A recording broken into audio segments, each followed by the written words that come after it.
কবি দিব্যজিৎ বণিক্কৰ কবিতা এটা গানৰ আলমত।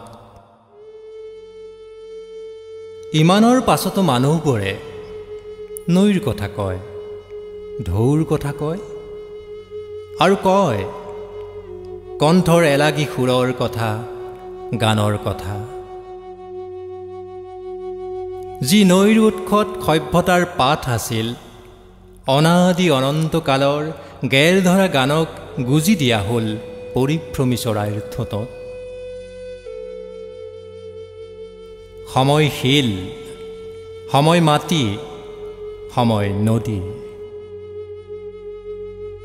ব্ৰহ্মাৰ নাভিৰ পদুম অনৰ্থক, খুটিপুটিয়েই নিৰ্ধাৰণ কৰোঁ আমাৰ মনৰ ব্যাপকতা।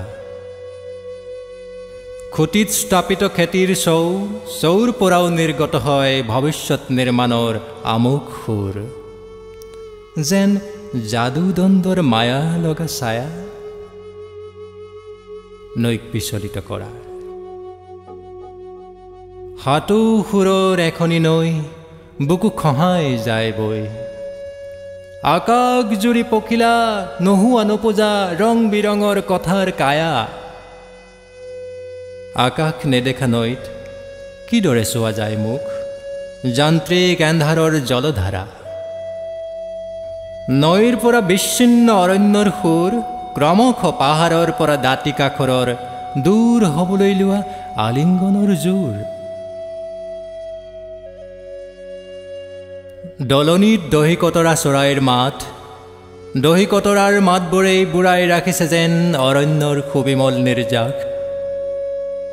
পাহাৰ অৰণ্যৰ সুৰ বুকুত কঢ়িয়াই বৈ থাকে নৈ, যি নৈ বৈ আহে সমতললৈ। এতিয়া আকাশ নেদেখা পানীৰ সোঁতত অপঙি উঠা মৃত মাছৰ চকুত সি দিয়া হ'ল সূৰ্য। মুলুক ভেদে হয় নৈৰ গান, যি গানত লুকাই থাকে মাটিৰ টান। গেৰ মেলা গানত আমাৰো তাহানিৰ হাতু সুৰৰ প্ৰাণ।